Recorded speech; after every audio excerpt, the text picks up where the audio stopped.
Hello नमस्कार, जय हिंद साथियों।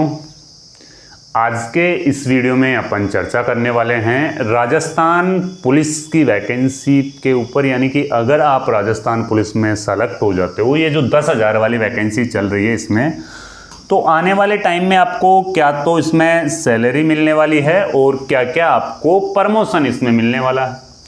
ट्रेनिंग के दौरान आपको कितना है वो पेमेंट मिलेगा और 8वें वेतन आयोग के बाद में कितनी आपको है वो सैलरी मिलने वाली है। काफ़ी बच्चों के डाउट्स होते हैं, सर राजस्थान पुलिस में हम सेलेक्ट हो जाएंगे तो हमें आगे पढ़ने का मौका मिलेगा या नहीं मिलेगा, है ना। आप देखो, अगर राजस्थान पुलिस में आप सेलेक्ट हो जाते हो तो आरएसी में थोड़ा मौका मिल सकता है आपको पढ़ने का। बाकी अगर आप राजस्थान पुलिस कांस्टेबल जीडी से सेलेक्ट होगे तो फिर वहाँ पे थोड़े से आपको चैलेंजेस आएंगे शुरुआती ट्रेनिंग टाइम तक, क्योंकि ट्रेनिंग का जो टाइम पीरियड रहता है वो 9 महीने का ट्रेनिंग टाइम पीरियड रहता है ना। 9 महीने तक तो आप बहुत ज़्यादा व्यस्त रहोगे। एज इट इज़ जैसे यूँ समझ लो कि आपको बिल्कुल भी टाइम नहीं मिलेगा। सुबह से लेकर शाम तक जो ट्रेनिंग शेड्यूल रहता है ना वो काफ़ी बिजी रहता है ना। तो ट्रेनिंग टाइम तक आप डिस्टर्ब रहोगे। फिर उसके बाद में अगर आप आपकी तैयारी को आगे जारी रखना चाहते हो तो आराम से आप पढ़ाई कर सकते हो, टाइम आप निकाल सकते हो, है ना।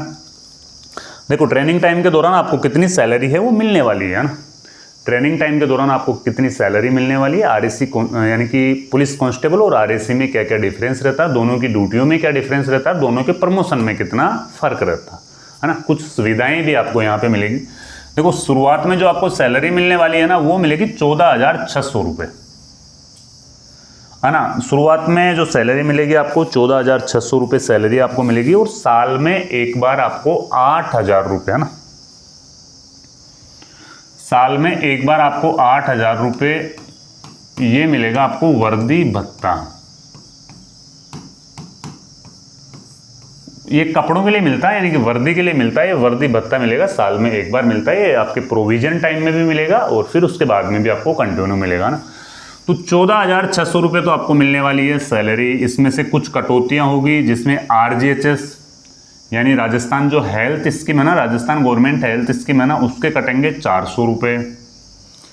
फिर उसके अलावा जीपीएफ में कटेंगे 800 से 1,200 रुपये। ये आपके खुद के ऊपर डिपेंड करता है, आप 800 कटवाना चाहते हो या 1,200 कटवाना चाहते हो ना।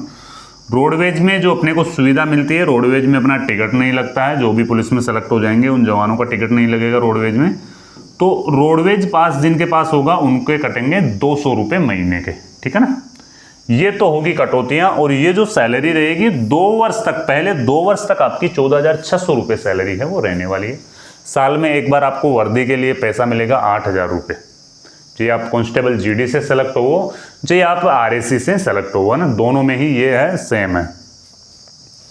फिर देखो, 2 वर्ष के बाद में आपको क्या सैलरी मिलने वाली है, फिर 40,000 प्लस आपकी सैलरी हो जाएगी। इसमें से आरजीएचएस के 440 रुपये कटेंगे, ये महीने के कटते हैं, जिसमें से अपने को गवर्नमेंट से दवाइयाँ यानी कि मेडिकल से अपने को दवाइयाँ हैं वो मिलती है, ठीक है। जीपीएफ के अपने कटेंगे 1,500 रुपये के आसपास में। इसमें से 1,500 से लेकर के आप 2,500 तक, 2,500 तक आप इसमें है वो कटवा सकते हो। कटौती आपके खुद के ऊपर डिपेंड रहेगी ये वाली। इसमें 3 ऑप्शन आते हैं ना, एक तो मिनिमम, एक दोनों का एवरेज और एक मैक्सिमम। तो आप कौन सा भी इसमें कटवा सकते हो। फिर उसके बाद में रोडवेज पास के 200 रुपये पर मंथ के हैं, वो इससे कटौती की जाएगी। यानी 2 साल के बाद में आपका जो पेमेंट है वो अच्छा खासा पेमेंट है वो हो जाएगा। फिर हर साल इसमें इंक्रीमेंट वगैरह है वो लगते रहते हैं, ठीक है ना। तो देखो, सैलरी मायने नहीं रखती, जो वर्दी का जुनून होता है ना वो मायने रखता है ना। आप यहाँ पे पैसा कमाने के लिए नहीं आ रहे हो, आपके अंदर जुनून है, आपको यानी कि देश सेवा करनी है। देखो, आर्मी में कोई लोग जाता है तो वो पैसों के लिए नहीं जाता, उसके अंदर जुनून होता है, देश सेवा के लिए जाता है। जैसे ही पुलिस में आता है तो पुलिस में एक वर्दी का जुनून रहता है अपने अंदर, है ना। तो वर्दी के जुनून की वजह से अपन यहाँ पे आते हैं। पैसा बिल्कुल भी मायने नहीं रखता ना। देखो, जो जीडी से जो कांस्टेबल सेलेक्ट होंगे उनके लिए और जो आरएसी से कांस्टेबल सेलेक्ट होंगे उनके लिए क्या क्या काम रहेगा।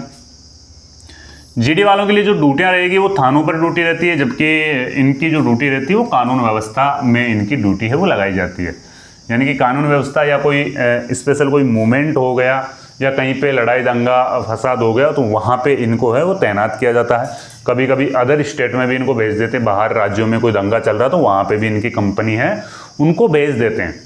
इनमें प्लस पॉइंट ये है कि पूरी कंपनी होती है ना वो एक साथ जाएगी, 50-60 आदमियों की पूरी एक बटालियन होती है ना वो एक साथ जाएगी इसमें, ठीक है। पूरी कंपनी है वो एक साथ जाएगी मूवमेंट के लिए, कहाँ पे भी जो भी ड्यूटी लगेगी, जो भी मूवमेंट होगा वो पूरी कंपनी का एक साथ होगा ना। और इनके लिए जो ड्यूटी है वो देखो, थानों पर ड्यूटी होती है, गश्त ड्यूटी होती है, रात्रि ड्यूटी होती है, ट्रैफिक के लिए भी इनकी ड्यूटी है वो लगाई जाती है। ट्रैफिक में आप जा सकते हो, लेकिन जब ट्रैफिक में आप चले जाओगे तो ओनली फॉर फिर आपकी ड्यूटी ट्रैफिक में ही रहेगी, 4 घंटा सुबह और 4 घंटा दोपहर के बाद में।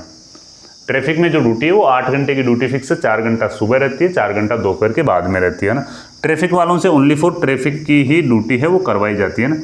मेले व त्योहारों पे ड्यूटी व कानून व्यवस्था ड्यूटी है वो करवाई जाती है, ठीक है। ड्यूटी का कोई ज़्यादा फर्क नहीं है, इनकी थोड़ी सी ड्यूटी है, आरएसी की ड्यूटी थोड़ी सी फिक्स रहती है और इनकी ड्यूटी मूवमेंट पे ही ड्यूटी आती है। वैसे ये फ्री भी रहते हैं, तो पढ़ाई के लिए ज़्यादा संभावना आरएसी में है। अगर आप अच्छे से तैयारी कर रहे हो तो पढ़ाई के लिए जो ज़्यादा संभावना है वो आरएसी में। हालांकि आप यहाँ पे भी कोई ऑफिस वगैरह पकड़ सकते हो, कोई अच्छी जगह आप यहाँ पे पकड़ सकते हो, तो आप है यहाँ से भी पढ़ाई है वो कर सकते हो। कांस्टेबल जीडी से भी आप पढ़ाई कर सकते हो।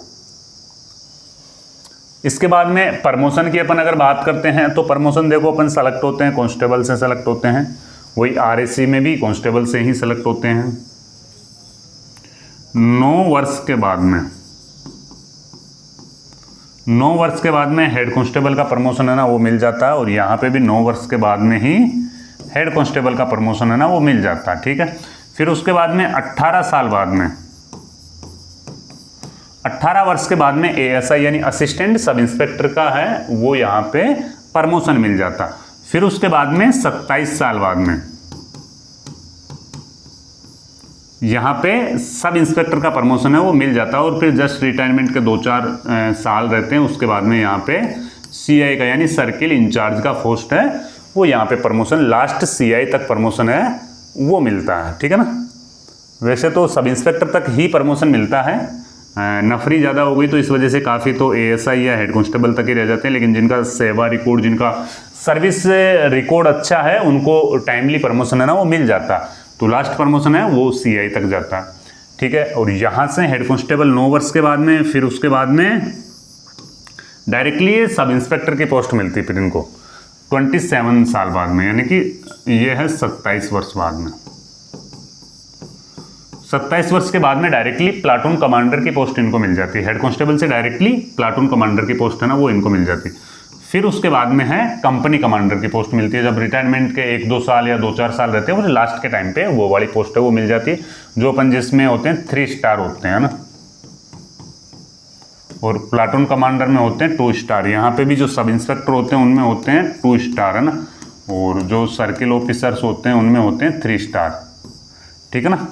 तो ये प्रमोशन है यहाँ पे मिलते हैं, और ये दोनों में लगभग सेम ही रहता है। यहाँ पे एएसआई की पोस्ट है वो नहीं मिलती है, आरएसी में एएसआई वाली पोस्ट है ना वो नहीं मिलती है, जबकि कांस्टेबल जीडी में एएसआई की पोस्ट है वो मिलती है, ठीक है। तो ये आपका कार्य और आपका प्रमोशन, सैलरी, वो सारा सब कुछ अपन इस वीडियो में डिस्कस किया। अगर फिर भी कोई पॉइंट छूट गया हो तो आप कमेंट करके बताइए, ताकि नेक्स्ट वीडियो में अपन उसे कवर कर सकते हैं।